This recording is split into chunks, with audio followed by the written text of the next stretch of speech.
PhD 2.5 से 3 साल की होती है, ठीक है, और मैक्सिमम 6 साल तक आप समय ले सकते हैं। कोशिश करो मिनिमम समय में कर दो। मेरे समय में पीएचडी 2 साल की थी और मैंने सबसे कम समय में अपनी 2 साल में ही पीएचडी कंप्लीट कर ली थी, ठीक है। पीएचडी अच्छा होता है। और पीएचडी क्या है? पीएचडी कोई पाठ्यक्रम नहीं है। पीएचडी एक नॉलेज गेन करना।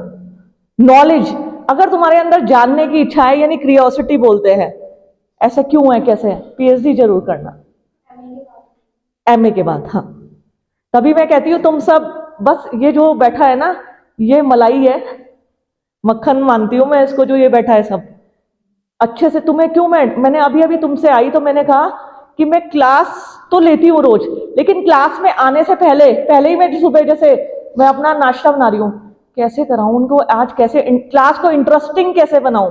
मैं ये क्लास में आने से पहले ये जो मेरा होमवर्क, किसे मैं कहूंगी, क्लास को इंटरेस्टिंग बनाने का एक तरीका, जिसमें एक मैंने एग्जाम्पल लिखा, हतो नरो व कुंजरो व। अभी बताऊंगी ये क्या है।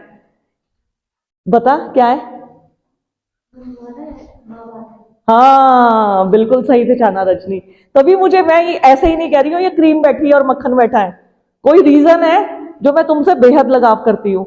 और क्लास में आने से पहले तुम यकीन मानना, ये क्लास 45 मिनट की है, लेकिन इससे 3 गुना समय मैंने इस क्लास से आने से पहले लिया है कि मैं तुम्हारे क्लास को क्रिएटिव कैसे बनाऊं। चाहूं तो मैं आऊं, अरे 4 बच्चे पढ़ा के क्या करना इनके लिए तैयारी, लेकिन नहीं। और ये बात तुम मुझसे सीखो। मैं एक क्लास में आने के लिए अपने 3 घंटे लगा रही हूं आने से पहले। तुम एक परीक्षा देने जाते हो तो अपने आप को कैलकुलेट करो, तुम अपनी परीक्षा देने जाते हो तो कितना समय देते हो, तो समझो टॉपिक को। ये बात बहुत डीपली समझने की है, ठीक है। तो शुरू करते हैं आज का टॉपिक। धर्म हमारा चल रहा है, कल से वीडियो अपलोड करूंगी मैं जल्दी।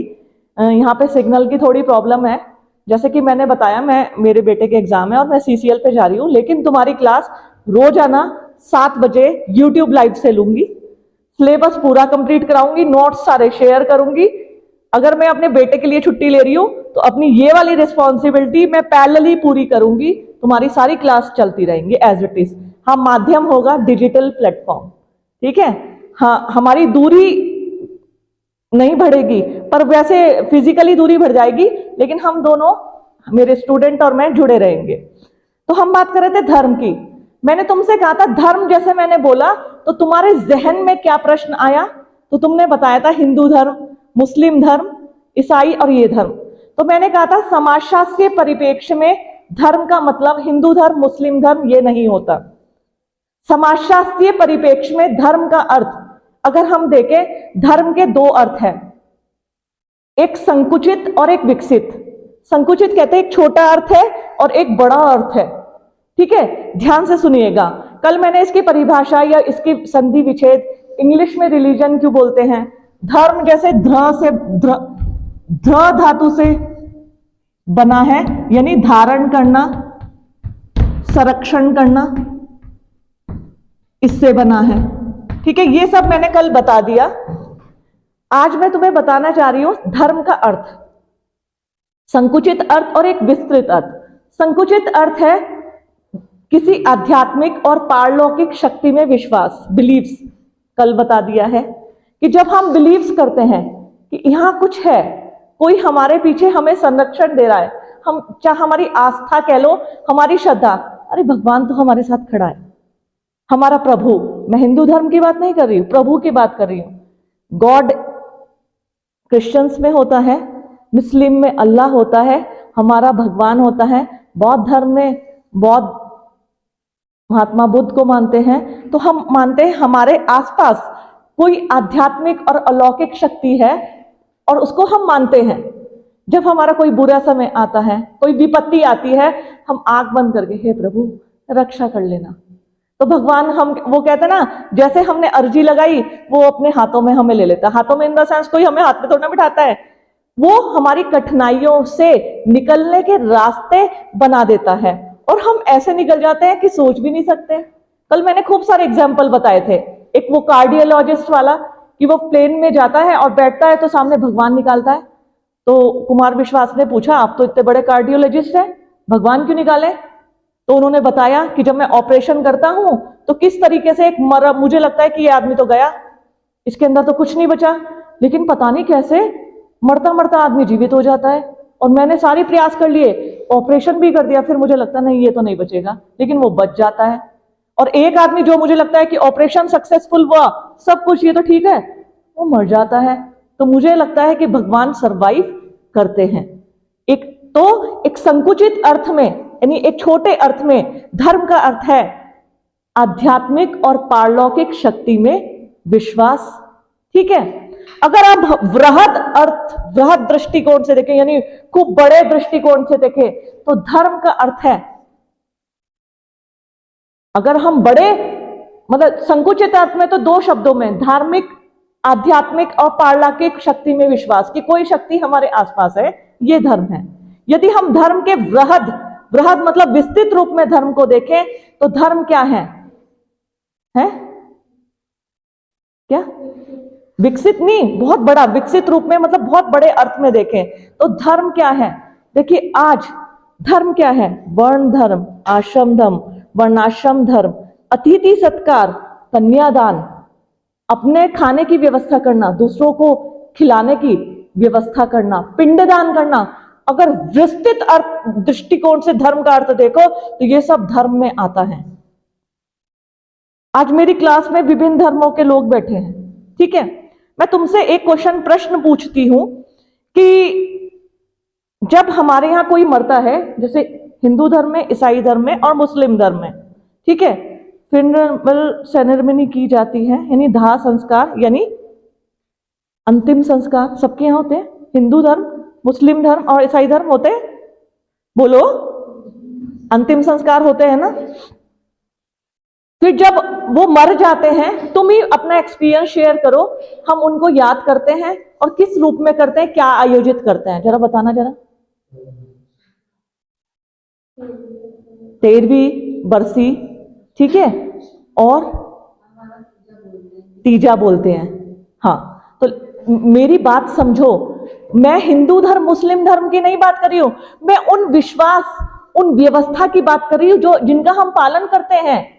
कि हमारे धर्मों में जब कोई नवजात शिशु जन्म लेता है तो उसे आगमन के बाद कौन कौन सी क्रियाएं आयोजित की जाती है, मैं उस धर्म की बात कर रही हूं।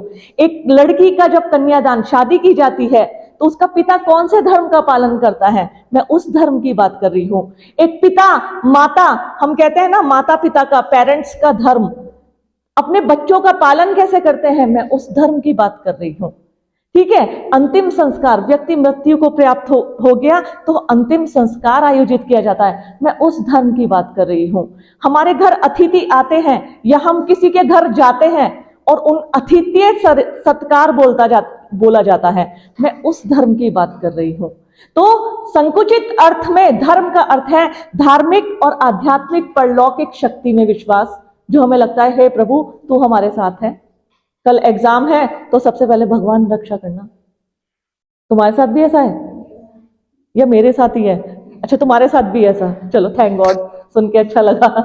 क्योंकि हम सभी विश्वास करते हैं, तैयारी पूरी कर लेंगे, लेकिन फिर भगवान बिल्कुल अच्छा कर लियो, प्रसाद चढ़ाऊंगी, रिजल्ट अगर फर्स्ट आ गया फिर तो बहुत 101 रुपए का प्रसाद। ठीक है, संकुचित अर्थ में ये, और विस्तृत अर्थ में हम जितने भी नियमों का पालन करते हैं वो धर्म है।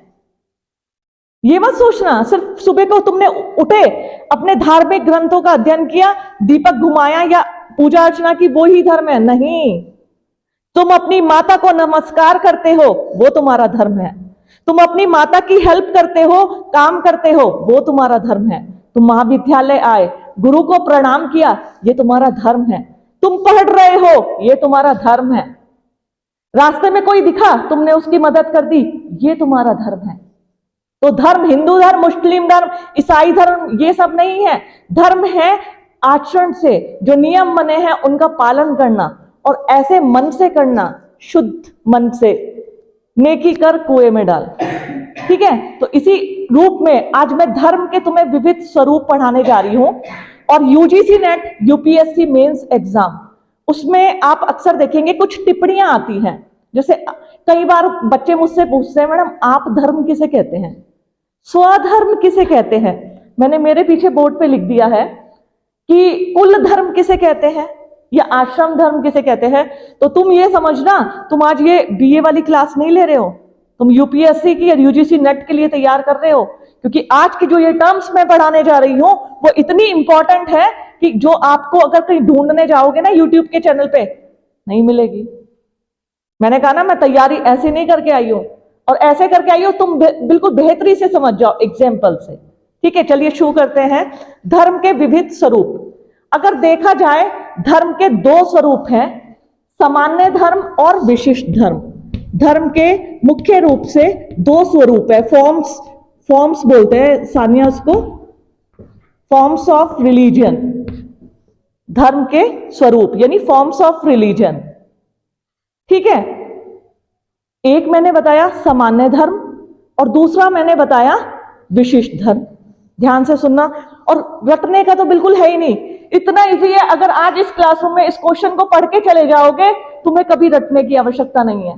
कभी भी पूछा जाएगा धर्म के स्वरूप बताओ, तो मक्खन मलाई की तरह दो स्वरूप होते हैं, फिर इसका ये मतलब होता है, विशिष्ट धर्म के ये स्वरूप होते हैं, और ऐसे एक्सप्लेन करोगे कि तनु मैम भी खुश हो जाएगी, मेरे बच्चे बहुत अच्छा समझे। तो मैंने बताया धर्म के दो स्वरूप हैं, एक सामान्य धर्म और एक विशिष्ट धर्म। सामान्य धर्म को ही मानव धर्म कहा गया।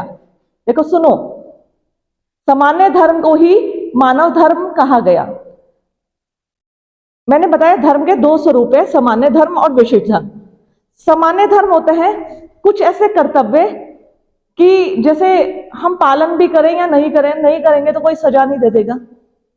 विशिष्ट धर्म कुछ ऐसे कर्तव्य जो हमें पालन करने ही होते हैं, समाज हमसे अपेक्षा करता है कि इन नियमों का ये व्यक्ति पालन करे ही करें। वो कैसे नियम है अभी बताती हूं। सामान्य धर्म जिसे मानव धर्म भी कहा जाता है, इसको एक छोटे एग्जाम्पल से। आज तुम घर से निकले, ठीक है, यहाँ जो ये अस्पताल वाला रोड है जो खड़ी चढ़ाई वाला है, यहां से तुम ऊपर आ रहे थे, या तुमने देखा एक बुढ़िया आंटी बैठी थी बेचारी, वो कहने लगी, ए बेटी मेरा जरा हाथ पकड़ के अस्पताल तक ले चल। गए, अम्मा मुझे तो देर हो रही है कॉलेज को, आप किसी और से बोल दो, मैं तो जा रही हूँ कॉलेज। ठीक है, तुम कह के चले आए। एक दूसरा, तुमने कहा अच्छा हाँ बेचारी बुजुर्ग लग रही है, अम्मा आपको तो बुखार भी हो रहा है, चलो मैं ले चलती हूँ। आप धीरे धीरे पकड़ के उन्हें अस्पताल तक ले आए। मानव धर्म। अब तुम इसका पालन कर भी सकते थे और नहीं भी। अब वो बुढ़िया अम्मा तुम्हें गोली तो मारनी देगी, अच्छा तो मुझे लेके नहीं गई है, अब बताती हूँ तुझको। ऐसा नहीं है। मानव धर्म कहते हैं व्यक्ति पालन कर भी सकता है और नहीं भी। ईमानदारी, सत्यनिष्ठा, धैर्य, क्षमा। ध्यान से सुनिए मेरी बात। सामान्य धर्म किसे कहते हैं? सामान्य धर्म, महात्मा गांधी जी ने भी सामान्य धर्म के बारे में बात कही थी, और सामान्य धर्म को ही मानव धर्म कहा जाता है। मानव धर्म ऐसा होता है जब हम बचपन से ही हमारे माता पिता द्वारा, जो हमारी प्राथमिक पाठशाला होती है, हमारा घर, हमारी माँ, हमें शिक्षा दी जाती है, जब भी कोई आए बेटा पानी पिला देना घर में, ठीक है, फिर प्रणाम कर लेना, पैर छू लेना, प्रणाम कर लेना, ठीक है, इस तरीके से। तो धैर्य, क्षमा, सत्यता। सत्यता मतलब सच बोलना। क्या कोई माँ बच्चों से ये कहती है झूठ बोलना बेटा, सच मत बोलना? माँ कहती है बेटा हमेशा सच बोलना, कभी झूठ मत बोलना। तो धैर्य, क्षमा, सत्यता, ईमानदारी, कर्तव्यनिष्ठा, आत्मनियंत्रण, अपने ऊपर कंट्रोल रखना, ये भी आना चाहिए। क्रोध पर नियंत्रण, वो भी आना चाहिए। ठीक है, तो ये सब क्या है? सामान्य धर्म। सामान्य धर्म देश, काल, परिस्थिति को ध्यान में रखकर, ऐसा नहीं है इनका पालन करना बहुत आवश्यक होता है, ऐसा नहीं होता। क्या तुम झूठ नहीं बोलते? मैं भी बोलती हूँ, कॉमन सी बात है, वो बताऊंगी क्यों बोलते हैं हम। अभी तुम्हें इसके बारे में बताऊंगी तो तुम्हें लगेगा। ठीक है, ईमानदारी, कभी कभी कुछ ऐसी चीजें हो जाती हैं कि हमें बायस होना पड़ता है। ठीक है, बायस इन द सेंस, अरे मेरा बच्चा, एक लड़की आई कि मैम सेशनल एग्जाम है, और ये मैं वास्तविक घटना बता रही हूँ तुम्हें। मैं कोटद्वार कॉलेज में थी, तो एमए की सेशनल परीक्षाएं थी, और एमए की सेक्शनल, लेकिन आपत्ति या विपत्ति के समय भी हमें कुछ धर्म होते हैं। तो मैंने अपने आप को सोचा कि जरूर, अब कोई कहेगा ये अपने आप को ईमानदार बनती है, लेकिन कुछ परिस्थितियां ऐसी होती हैं जहां बायस हो जाना पड़ता है। तो सत्यता, ईमानदारी, कर्तव्य निष्ठा, आत्मनियंत्रण, आत्म संयम, ये सामान्य धर्म में आते हैं। और सामान्य धर्म कहते हैं जरूरी नहीं है हम इनका पालन करें, हमसे अपेक्षा की जाती है कर लो पालन। तुम्हारे घर मेहमान आया और तुम बैठे रहे सीरियल देखते रहे रिमोट से, अब ये आंटी बैठी तुम्हें देख रही है, फिर आंटी ने कहा बेटा मैं जा रही हूं, मम्मी तो तेरी घर पे है। हाँ आंटी ठीक है, आंटी आंटी नमस्ते, आंटी चली गई। कैसी है इनकी लड़की, पानी तक नहीं पूछा, एक कप चाय पिला देती, मैं इतनी दूर से गई थी दीदी। तो आंटी ने बस इतना कह के, और एक वो होता तुम्हारा व्यवहार का तरीका, चाहते तो आंटी प्रणाम, पहले पानी पिलाते, आंटी मम्मी तो नहीं है लेकिन आप बैठो मैं चाय बना के लाती हूँ, ऐसे तो नहीं जाने दूंगी आपको, इतनी दूर से आप आई हो तो, ठीक है, एक तरीका ये होता है। तो सामान्य धर्म, देश काल परिस्थिति जरूरी नहीं है हम पालन करें उनका, लेकिन जो हमसे अपेक्षा की जाती है, हम सत्य मार्ग पे चले, हम ईमानदार रहें, हम कर्तव्य निश्चय, धैर्य रखें, धैर्य धारण रखें, क्रोध ना करें। अब बोला गया क्रोध ना करें, और गुस्सा तो आता है ना, क्या करूं, मैं भी इंसान हूं, जब अति हो जाती है तो गुस्सा आ जाता है, ठीक है। तो ये सब आते हैं सामान्य धर्म में, समझ गए सामान्य धर्म, ठीक है। धर्म के विविध स्वरूप है और इसमें कुछ भी रटने का नहीं है। कुछ एग्जाम्पल्स जो मैंने बताए उन्हीं को आप लिखिए। इसी को मानव धर्म बोला गया है। मानव धर्म मतलब हम सभी का धर्म। हम पशुओं से थोड़ी ना कह सकते हैं ईमानदार रहो कि सत्यनिष्ठ रहो, ठीक है, धैर्य रखो, नियंत्रण रखो, मानव से अपेक्षा की जाती है। इसलिए इसको ध्यान रखना, सामान्य धर्म, क्वेश्चन, इंपॉर्टेंट क्वेश्चन, सामान्य धर्म को ही मानव धर्म बोला जाता है। अब आते हैं हम विशिष्ट धर्म पे। विशिष्ट धर्म कुछ ऐसे नियम, कर्तव्य जो हमसे अपेक्षा की जाती है हम पालन करें ही करें। समाज में कुछ ऐसे नियम, विश्वास, प्रथाएं, परंपराएं, रीति रिवाज जो हम लोगों से, जैसे कोई व्यक्ति मर गया तो उसका दाह संस्कार करना ये आवश्यक होता है, ये विशिष्ट धर्म है। ये किस में आएगा? विशिष्ट धर्म में। जैसे हिंदू धर्म होता है या मुस्लिम धर्म, क्रिश्चियन धर्म, हम देखते हैं भारत में कुछ संबंधों को विवाह के उपरांत ही अनुमति दी गई है, और विवाह यहाँ का क्या है? विशिष्ट धर्म, अनिवार्य है ही है, ठीक है। इसी प्रकार अगर हम और सारी चीजों की बात करें, अभी मैं विभिन्न इसके स्वरूप भी बताऊंगी।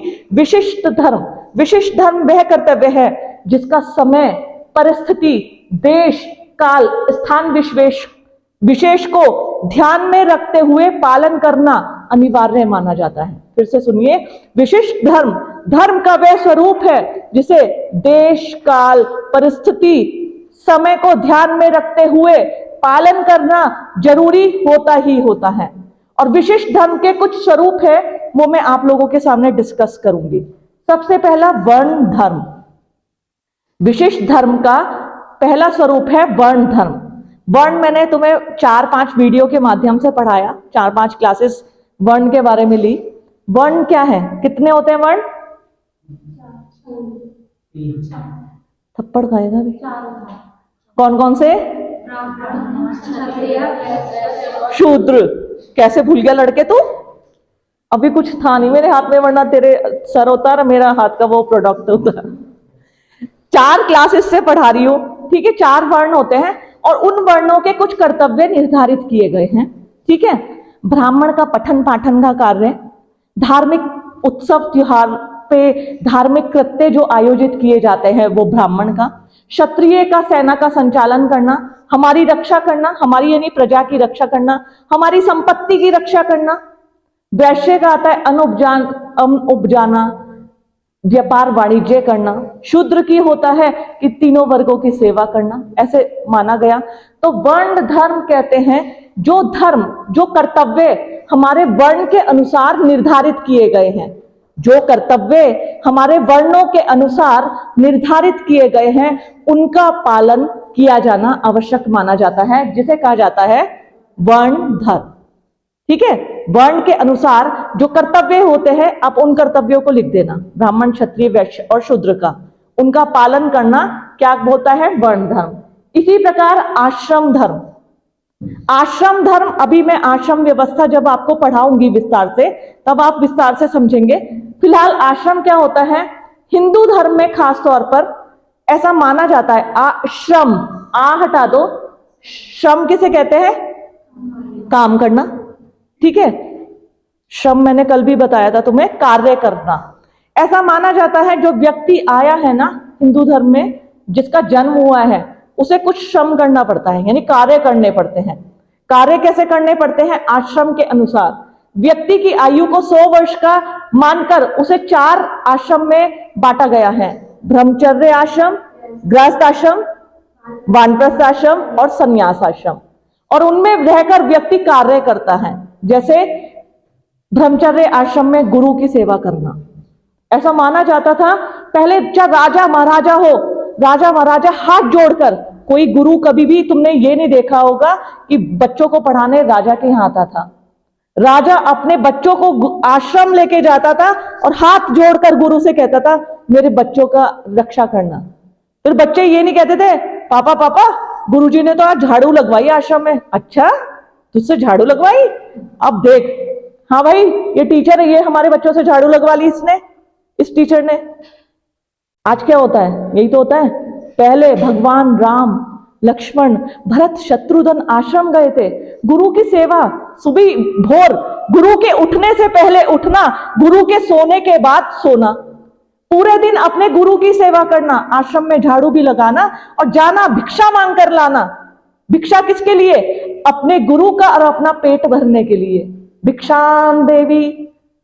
तो ये गुरु की महत्ता थी, पहले ये कर्तव्य था, तभी तो आश्रम धर्म कहा जाता था।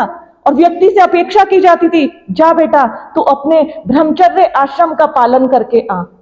एक राजा, बड़ा बड़ा महाराजा भी हुआ करते थे, वो अपने बच्चों को आंख मूंद कर आश्रम में भेज देते थे कि अब जो तेरे पेरेंट्स हैं वो तेरे गुरु हैं, वो जो शिक्षा देंगे, वो जो रखेंगे तेरे पास, वो जो भी कुछ तेरे लिए करेंगे, वो सबसे अच्छा माना जाएगा। लेकिन आज की इस नवी परंपरा ने, अब मैं सिर्फ बच्चों को ही दोष नहीं दे रही हूं, मैं आज गुरु और शिष्य दोनों को कहती हूं, उस परंपरा को कायम ही नहीं रखा गया। आज उस आश्रम व्यवस्था को बड़ी बड़ी मॉड्यूलर बिल्डिंग में तब्दील कर दिया गया। बच्चे आज बड़े बड़े कंपटीशन क्लियर करके IIM, IIT के जाते हैं कि हम जुनून के साथ हम IIT इस वाले इंस्टीट्यूट में पढ़ेंगे। बड़ी बिल्डिंग, बड़ा लाइब्रेरी, बड़े रेजिडेंस, जाके देखते हैं गुरुजी तो क्लास नहीं ले रहे। अरे क्या होगा, कैसे होगा? फिर आपस में मिलके बच्चे वो बनाते हैं। तो जितनी ऊंची दुकान देखते हो ना, उतने फीके पकवान होते हैं। और ये नहीं, सिर्फ गुरु का दोष नहीं करूंगी, इतने एक्सीलेंट टीचर आज की तारीख में इंडिया बैठे हैं कि जिनकी कीमत आज फॉरेन कंट्री जानेगा, हमारे इंडियंस नहीं जानेंगे कि वो कितनी तन्मयता से पढ़ाते हैं, कितने आत्मविश्वास, वो बच्चों को वो चीज सिखाते हैं जो बड़े बड़े कोचिंग संस्थान भी नहीं सिखा सकते हैं। उनकी कीमत कोई नहीं जानेगा, क्योंकि बच्चे उनको समझते नहीं हैं। तो ये गुरु शिष्य परंपरा जाननी है तो आज से हजारों वर्षों पूर्व उस ऋषिकुल सिस्टम में जाके देखिए। आज हम कहते हैं शिक्षा को रोजगार परक बनाइए। नहीं नहीं नहीं नहीं, आज मैं ये कहूंगी इस क्लासरूम के माध्यम से, पहले स्टूडेंट को सेंस सिखाइए। स्टूडेंट को, आज मेरा बच्चा यदि क्लास में आ रहा है, वो दूर से देखते हैं मुझे मुस्काने लगता है, वो दूर से देखते उसके मन में, दूर से जैसे ये सोफिया पैर छूने, ये मैंने नहीं पैदा की है, ये मेरे कर्म, मेरे कार्य ने पैदा की है।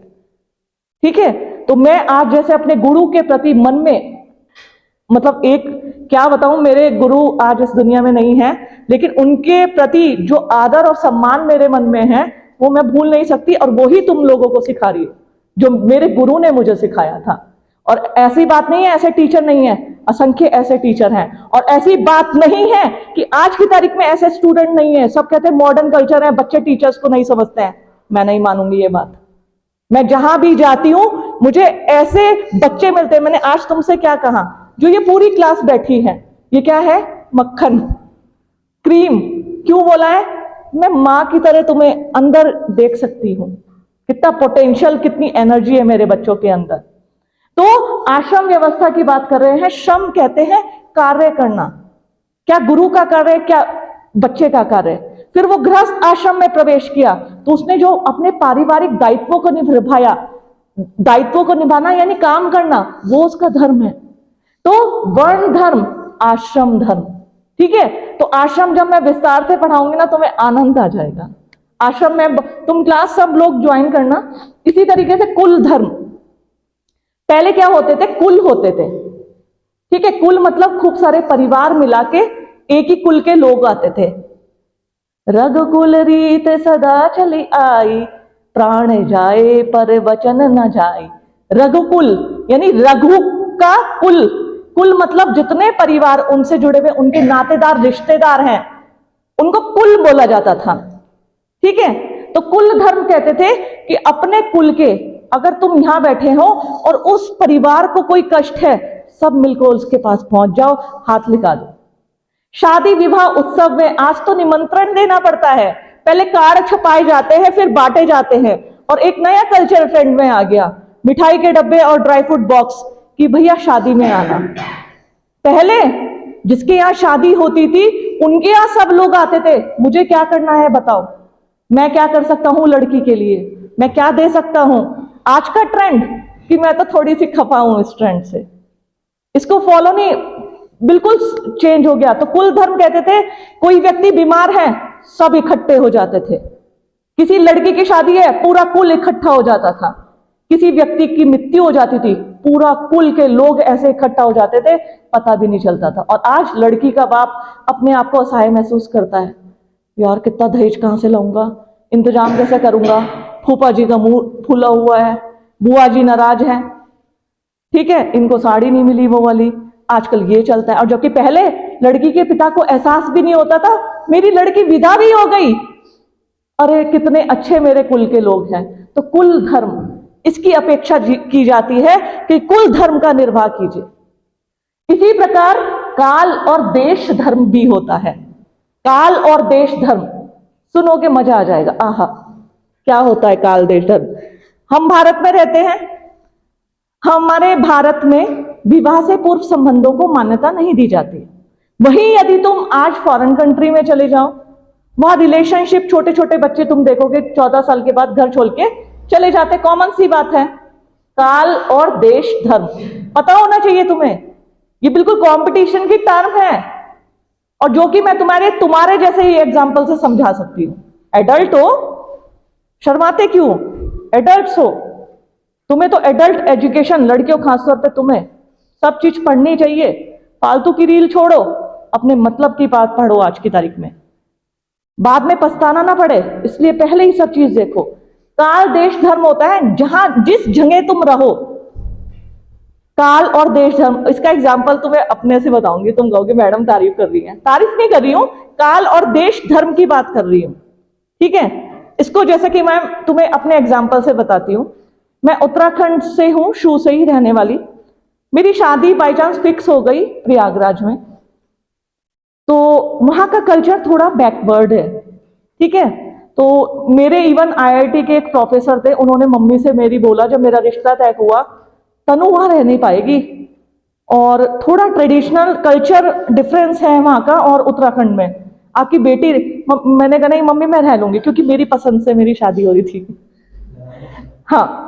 तो मैंने कहा नहीं नहीं मम्मी मैं तो रह लूंगी। तो सबने मुझे बहुत समझाया, खैर, लेकिन काल और देश धर्म की बात कर रही हूं, मैंने इसका पालन किया तो आज मैं यहाँ खड़ी हूं, वरना रिश्ता कब तक का टूट गया होता। वो कैसे, जब मैं वहां पहुंची, मैं तो उत्तराखंड की लड़की थी, नेट पीएचडी किया था और जॉब भी करने लगी थी, ठीक है। हमने आसक पल्ला ढकना किसे कहते हैं, हमारे उत्तराखंड में नहीं चलता पर्दा प्रथा, बिल्कुल नहीं चलता, ठीक है। और हमारे यहाँ मैं तो जीन्स वीन्स पहनती थी जब स्टूडेंट थी, तुम्हारी तरह जैसे तुम सब बैठे हो ना, ठीक सेम तनु ऐसी ही थी, क्योंकि हमारे उत्तराखंड में इतना ज्यादा नहीं चलता, बहुत ओपन कल्चर है। मैं उत्तराखंड की संस्कृति को विश्व की सबसे अच्छी संस्कृति मानती हूँ। ये नहीं कि मैं उत्तराखंड से हूं इसलिए क्योंकि यहाँ बहुत अच्छा कल्चर है, लड़कियों को बहुत स्वतंत्रता है।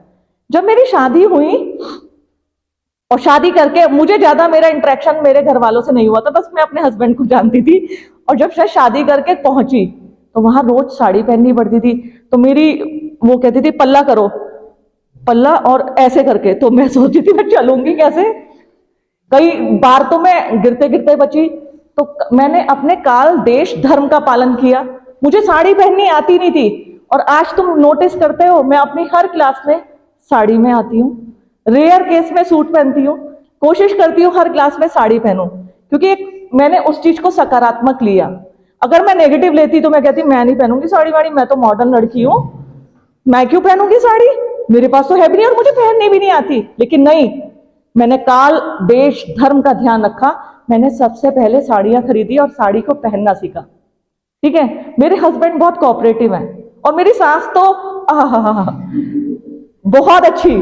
थोड़ा मेरी नंद और जेठानी मतलब वो भी नो डाउट अच्छी हैं, लेकिन वो सोचते थे जैसे हमने ट्रेडिशन का पालन किया है ये भी करे, है ना। मेरी सास चूंकि गवर्नमेंट जॉब में थी, मेरी सास थोड़ी ओपन कल्चर थी। वो कहती थी बेटा तू देख ले, सूट पहनना, सूट पहन लिए, पल्ला ऐसे करके ले लियो। तो मैं मम्मी जी की भावनाओं को भी समझती थी, और मैं सोचती थी मेरी मम्मी जी को शर्मिंदा भी ना होना पड़े। एक तो लव मैरिज मेरी बहू की, ठीक है, क्योंकि हमारे खानदान की पहली लव मैरिज थी, बहुत विरोध हुआ था इस शादी का, शादी हो नहीं रही थी। ठीक है, अब तुमसे ओपन बता रही हूं। फिर मैंने कहा सम्मान रखना है, सम्मान रखने पे बात आ गई, तो मैंने उस काल देश धर्म का पूरा पालन किया। पूरा पल्ला, जैसे मेरे गांव जाती थी पूरा, आज भी अगर मैं जाती हूँ, तुमने देखा होगा मेरी वीडियोस में, मैं साड़ी पहनती हूँ मोस्टली। हालांकि मेरी मम्मी अब कहती बेटा मत पहन, क्योंकि मैंने अपनी सास को सूट पहनना सिखा दिया। इवन जब वो उत्तराखंड आती है तो मैंने तो उनके लिए जीन्स भी ला दी। तो काल देश धर्म, मैंने उनके यहाँ के कपड़े अलग बनवा रखे हैं। जब वो उत्तराखंड आती है तो उनके सूट, उनके गाउन, उनकी जीन्स अलग रख रखी है, चोरी छुपे मैं उन्हें पहनाती हूँ। तो काल देश धर्म, एक रिश्ता जो टूट सकता था वो बच गया। किस वजह से? अब फॉरेन कंट्री में लोग जाते हैं तो उसी की तरह से रहो, लेकिन जब फॉरेन कंट्री से फॉरेनर्स यहाँ आते हैं, उस तरीके कल्चर यहाँ पे मत करो, इस तरीके के, यहाँ का माहौल खराब हो जाएगा। ठीक है, हमारे बच्चे, हमारी संस्कृति अलग है। आप अपने शहर में रहिए, वहां की संस्कृति उसका पालन करिए, हमें कोई भी आपत्ति नहीं है। लेकिन आप यदि वहां के कल्चर को यहां लागू करेंगे, उस पर हमें आपत्ति है। तो काल देश धर्म, यानी जो जिस जगह रहता है वहां के नियमों का पालन करे, वो सबसे बड़ा धर्म माना जाता है। ठीक है, समझ में आया होगा तुम्हें। अब एक है राजधर्म। टाइम क्या हुआ? ज्यादा टाइम हो गया क्या? 11:30, जल्दी जल्दी, अब जबकि ये बहुत अच्छे बताने थे। राजधर्म कहते हैं राजा, सुनो, शासन और राजा। कोई यदि राजा बन जाता था तो उसे कहा जाता तो तुम कभी निरंकुश मत बनना। निरंकुश मतलब किसी के ऊपर अत्याचार मत करना, भले ही तुम्हें राजा बना दिया गया है, ये पूरी प्रजा तुम्हारा परिवार है। जैसे हम परिवार के हर एक सदस्य पे ध्यान रखते हैं ना, ऐसे ये जो पूरी प्रजा है ये तुम्हारा परिवार की तरह है। अगर कोई राजा निरंकुश हो जाता था, रामायण में एक वो है, नहीं एक श्लोक है, वो याद कर रही हूं। देखो एक श्लोक है, अभी बताती हूं। सचिव वैद गुरु तीन जो प्रिय बोलई भय आस, राज धर्म तन तीन होई बेगई नास। यदि राजा के सामने उसका सचिव, वैद और गुरु, मतलब यदि राजा कुछ गलत कर रहा है और सचिव कहे हाँ हाँ राजा आप सही हो, वैद्य भी कहे और गुरु भी कहे आप बिल्कुल सही हो, तो उस राज्य का, देश का नाश होना संभव है। सचिव वैद गुरु तीन जो प्रिय बोलई भय आस, राज धर्म तन तीन होई बेगई नाश। ये कब कहा गया था? जब विभीषण रावण को समझा रहे थे कि सीता को छोड़ दो, रावण आप मेरे भाई हो, आप बहुत गलत कर रहे हो।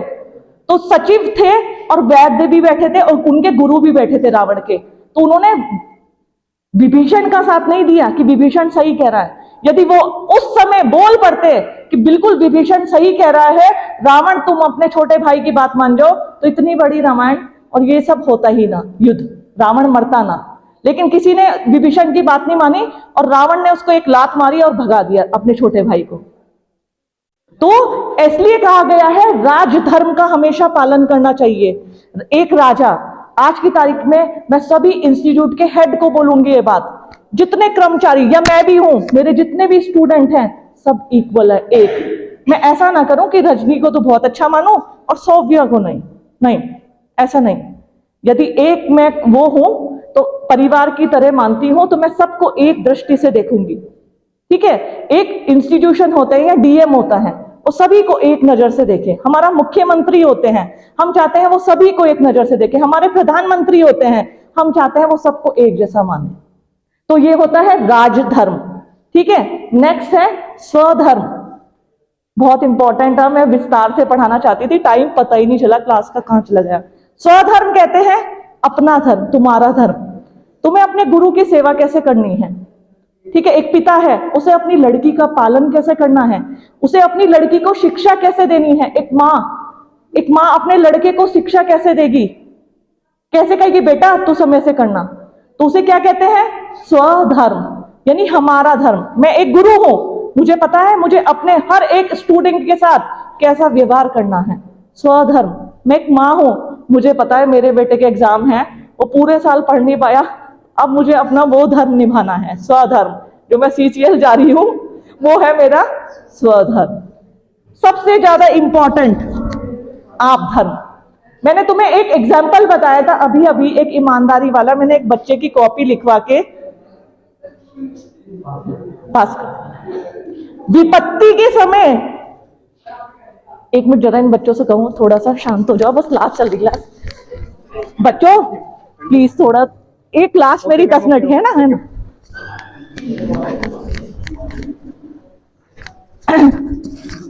विपत्ति के समय यदि हमें कोई गलत कार्य करना पड़ रहा है, सुनो मेरी बात, आपद धर्म, विवशता है, विपत्ति है, और मुझे लग रहा है कि हाय भगवान मैं क्या करूं, और आपने कुछ गलत कर दिया, वो गलत नहीं होता, उसको बोलते हैं आपद धर्म।